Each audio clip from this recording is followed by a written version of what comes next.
Does anyone else feel that? I mean, can we just let our hair down and talk about it? Because I'm just curious, because I know it's hard. Michael, you have this. My name is Michael Van Soel. I am the Autistic Director of Something Positive, and I have no hair to let down. It's all gone. The students did that. Yeah, I mean, I think that for like this, you know, we just need to keep doing. I have just been absent, and I felt I was speaking to, I forgot your name. Liz. That I woke up this morning and I said, like, Chris, you know, again, too bad. And I said, nah, I gotta go.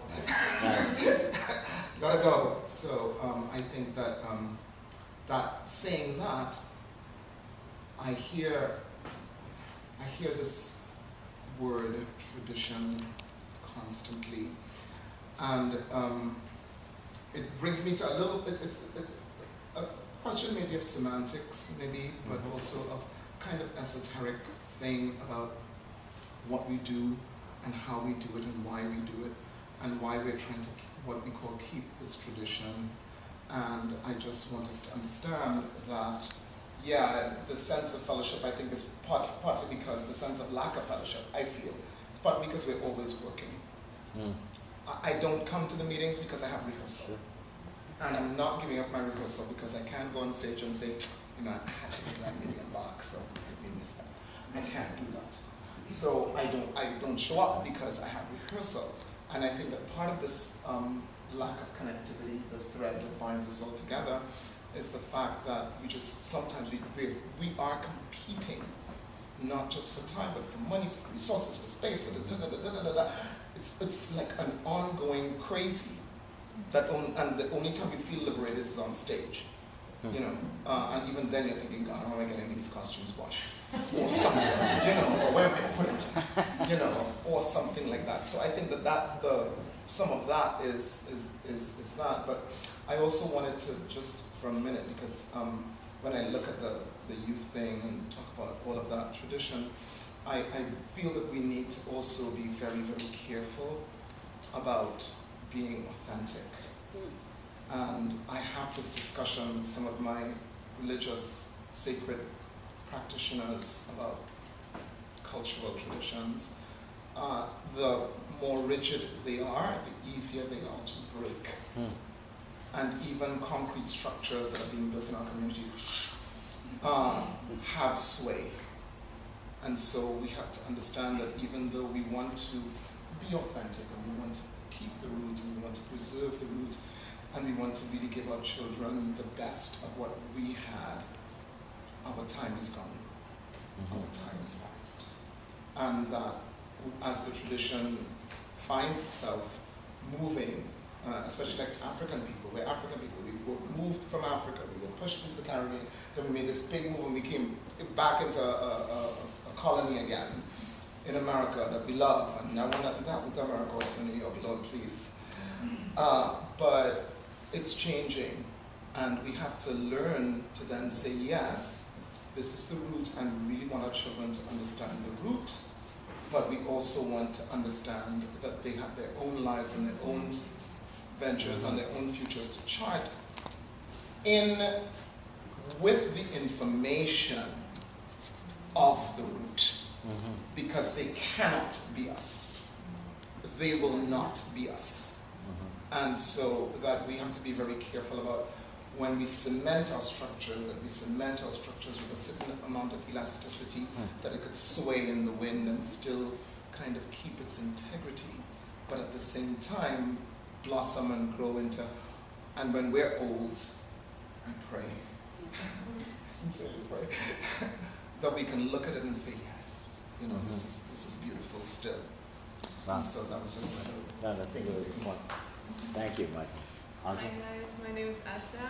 I'm Polish American and I work with Polish community in Great Britain.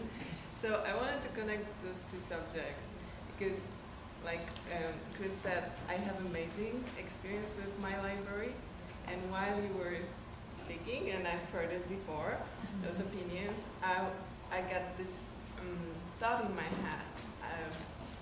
our secret for our community, for our library, is Isabella Perry. She's Polish and she works in the library. She's not a manager, but she loves culture. And she's mixing cultures too. She's very welcoming. So maybe you can propose to your library or to the headquarters of the library to hire someone from your community. It's a crazy idea. That's the problem. That's the problem. But listen, we actually do have Caribbean people in that particular branch. Where the problem really and truly for me, I can't say for Shirley and I can't say for Michael, but I think they would agree, and maybe even Claire, because you have your own share of experiences there, and hence why they are at the church where they are, because they just gave up, is that there is so much. First and foremost, let me just say this, the space was designated officially for Caribbean arts and culture. It's called the Caribbean Literary and Cultural Center. The people who are, most of the people who are there, they're Caribbean. The branch manager is Caribbean. What I believe the truest problem is, there is no true understanding of the value.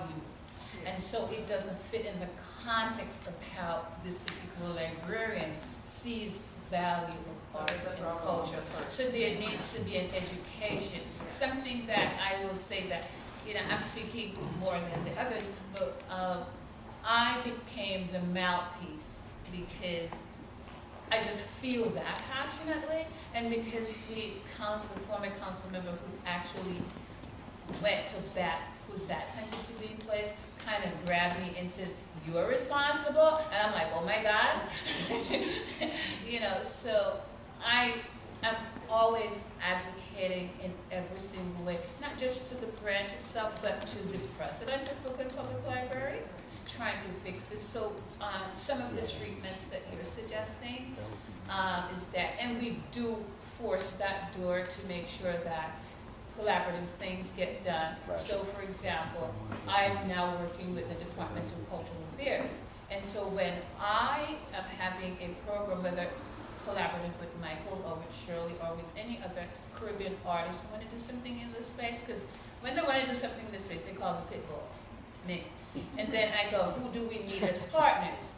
Okay, I need the bar president of Brooklyn, I need the mayor of New York, and I need, these people who, they will open the door, because they might tell me no, but you ain't gonna tell the bar president no. And then the door opens and you begin that. So it's how you go about this. Sometimes it becomes very frustrating because the space was designated for the community. And we would like to utilize it, and in a city where space is gold, real estate is gold, to have this space just sitting there. I'll say that after Michael's exhibition in December, which on a cold, rainy night in the winter, we had near 300 people at an event opening. How could you ignore this? That came January when the Haitian community, we were to put up the exhibition to celebrate not only Haiti's over 200 years of independence and Destine's costumes and dance traditions, and to commemorate the earthquake. A letter to my chagrin was sent to say that the room was booked, the space was booked from January through June. I have policed our space. Nothing is going on. And so then I have to call up somebody and start going, this can't happen.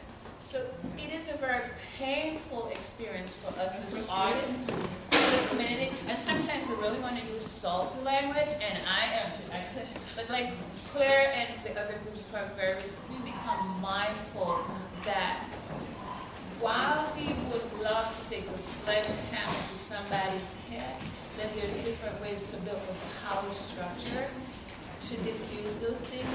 I'm a firm believer that eventually. Sorry, we'll just move it down. So how they're fitting. Yeah. And you guys can come over here. I'm sorry, I just want you to be part of the circle. Sorry.